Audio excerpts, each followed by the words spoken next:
So you want to know the odds on how to get your recessives? I mean, whether it's a single gene, double, triple, visual, as well as a quadruple, well then stick around for this video and I'll share it with you. Hopefully it's simple. These brothers my guys, know that they fly, know that they ride or die. I keep boys by my side, CJ Ike, never gotta roll with ice. These brothers my guys, know that they fly, know that they ride or die. I keep boys by my side, CJ Ike, never gotta roll with ice. How's it going? This is Paul with Spheric Reptiles, and I thank you so much for tuning in to figure out those odds. So what are the odds?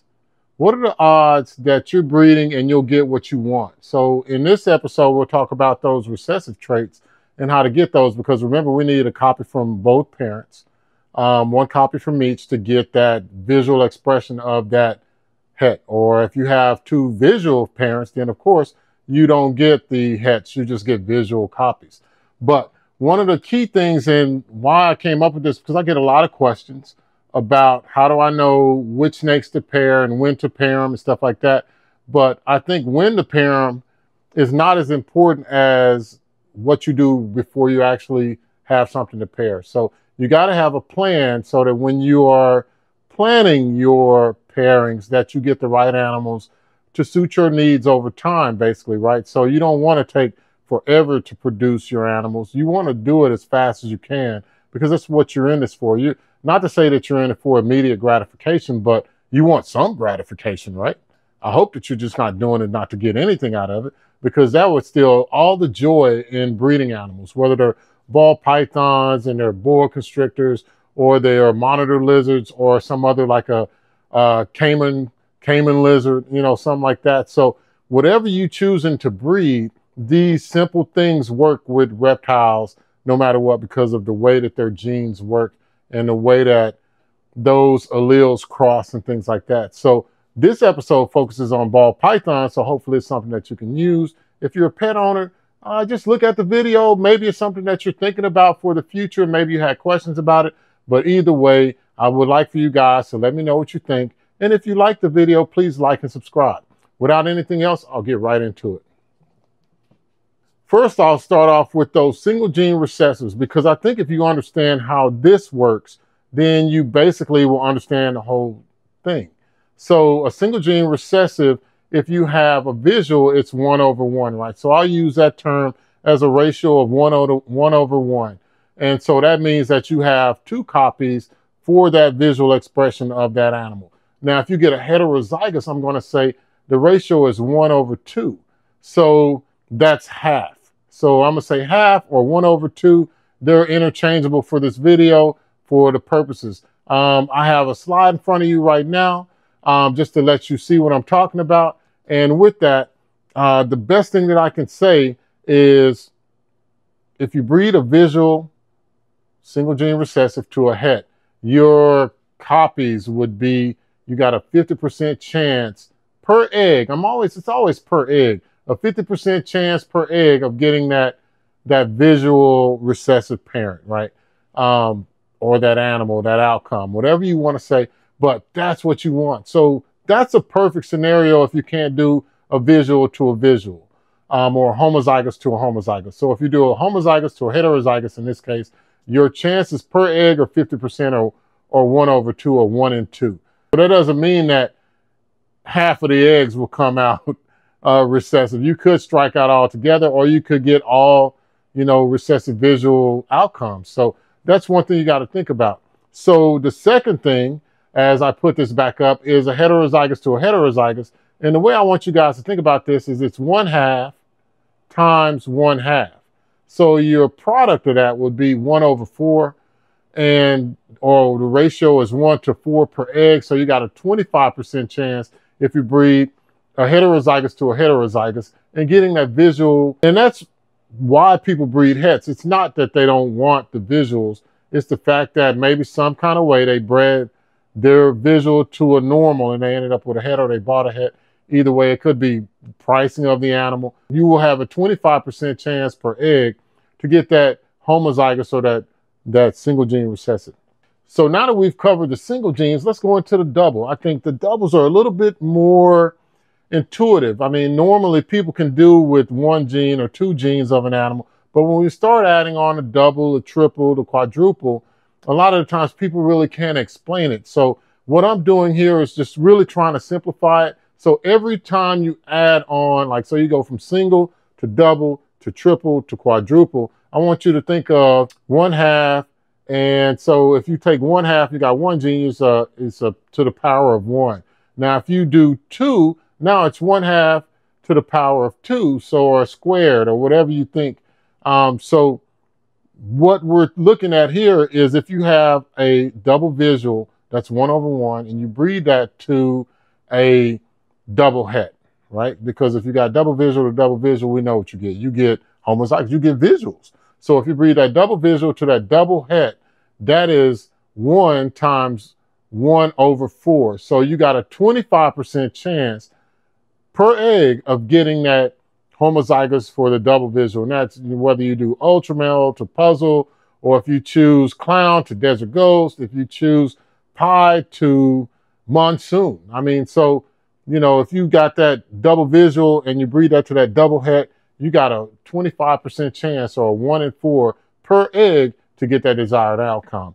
However, if you were to breed the double het for whatever the animals are in the recessive to another double het, then that's 1/4 times 1/4, and what you get is 1 in 16, right? So you get 1 in 16, which the simplest way to think about this is if you breed that double visual to that het, you got a 25% chance per egg. So if you divide that by 4, then that's what you get. So that's basically the quickest and easiest way for me to explain how you could get that. So you take 1, and then you can figure up like whether it's 1/2, 1 in 2, 1 in 4, 1 in 8, 1 in 16, as you move from 1 to 2 to 3 to 4. But in this case, for the double visual that you're trying to get, the percentage will be 6.25 per egg if you breed a double het to a double het. Not too bad, right? So I would say that that's still kind of worth it.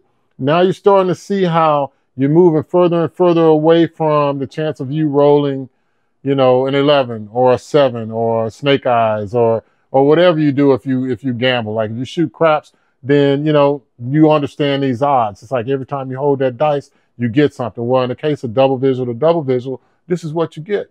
The better pairing will be the double visual to double visual. Then the second best will be double visual to a double het.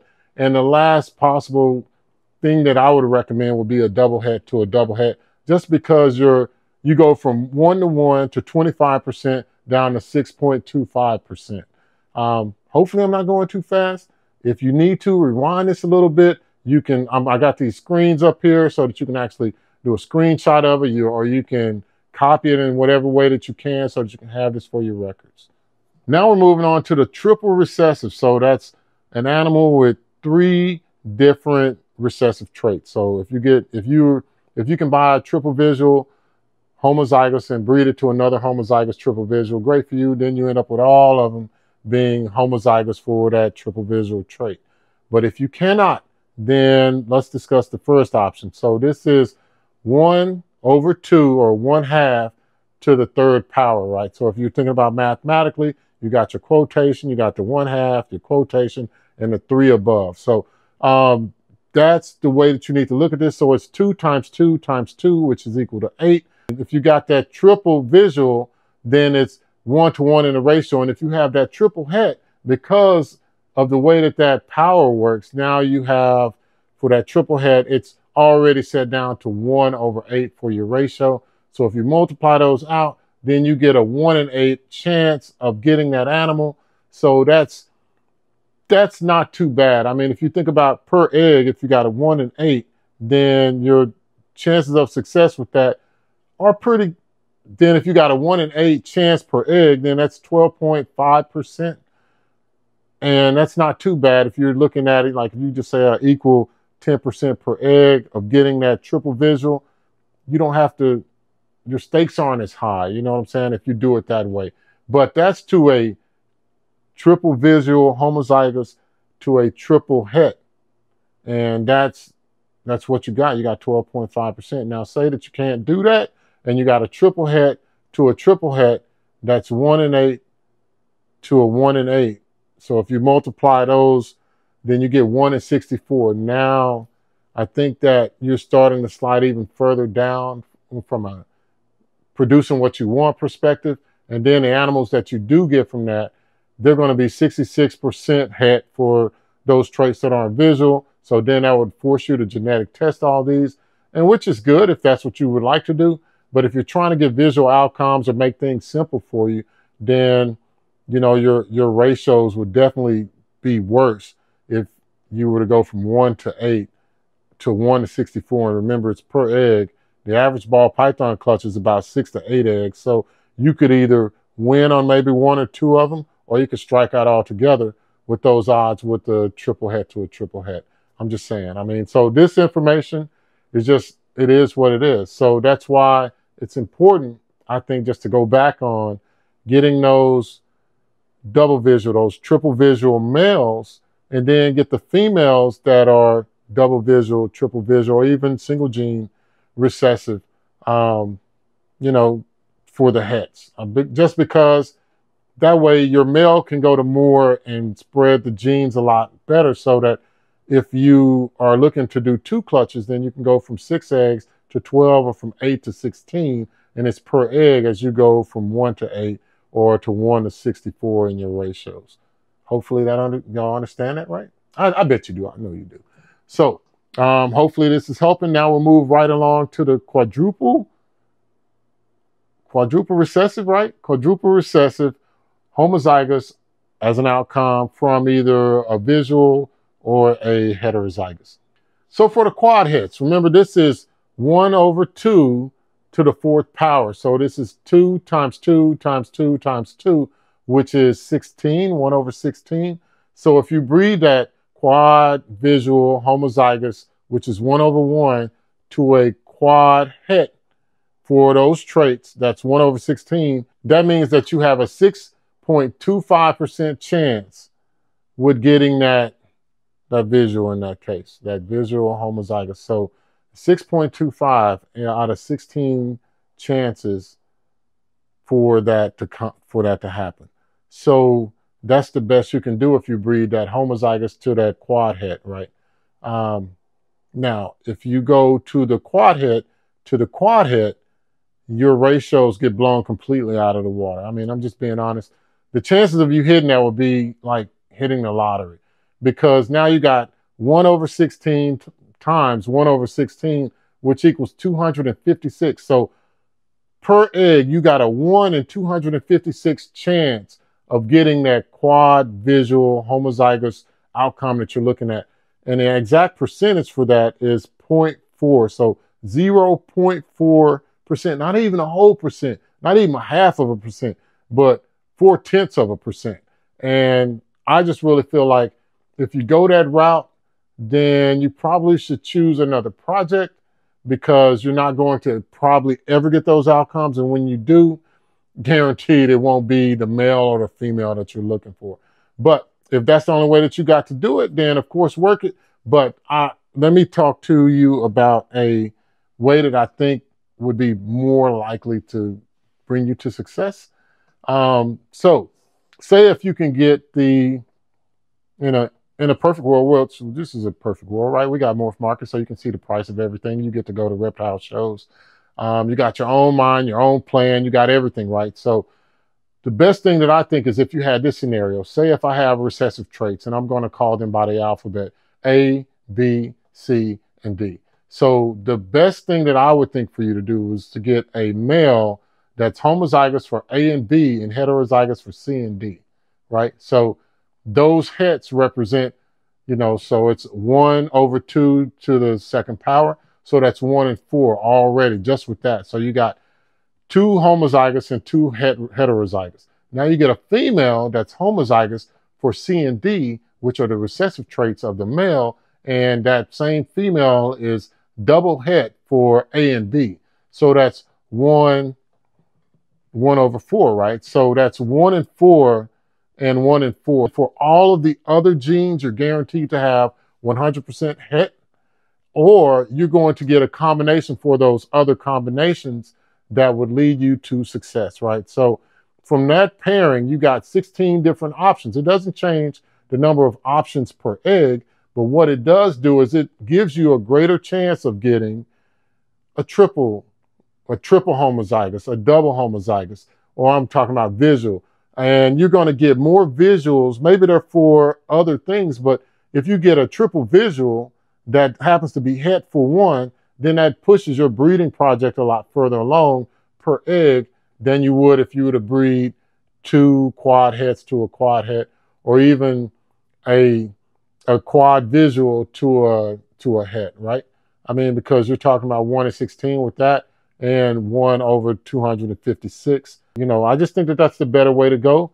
You guys let me know, especially if you've had experience with this, because right now what we're trying to do is make double visuals or triple visuals, right? That's our goal short term, and we're going to make some hets out of that. We got to make our hets first, but as you know, at Spheric Reptiles, we've already said that we're sold on getting powerhouse males. Now, that's something that I got from Will, from Flawless Exotics, as well as from Miguel with Always Evolving.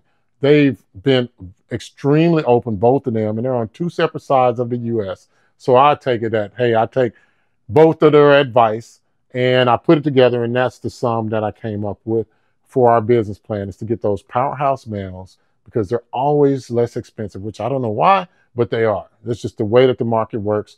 And then if I'm going to buy a het, I buy the het females because it takes them longer to grow up. And in the meantime, in between time, I can take that powerhouse male and I can make some additional hets while that female is getting older. So then I have a rotation of animals that I can go through for that male. So I don't have to pair them up all, you know, to 4 females. I can maybe do 2 per season, and I ultrasound the females to know exactly when I need to put that male in. And in about a month to maybe 2 months, that female goes through ovulation and that male's job is done. But guys, I hope that this information is something that proves useful to you, so that when you're calculating your odds and you're at these shows and you're looking at these animals on Morph Market or at a pet store or wherever you're looking at them, that you can quickly add up. Remember the 1 over 2 to the first power, second power, third power, fourth power, and that is the number of visual recessives you're trying to do. So if you're doing a single, a double, a triple, a quadruple, and then this is some information that you can use that's really easy to understand. And I hope I made it that way. If I did, please let me know by liking and subscribing to the video. And as I'm still asking for the comments, because I really want to know how this type of content comes across. If it's a little too much, or if you like this type of content because it's mathematical and it makes things simple, then just let me know, guys. But if nothing else, hey, enjoy that time that you spend with your reptiles and cherish the time that you have with your families. Thank you.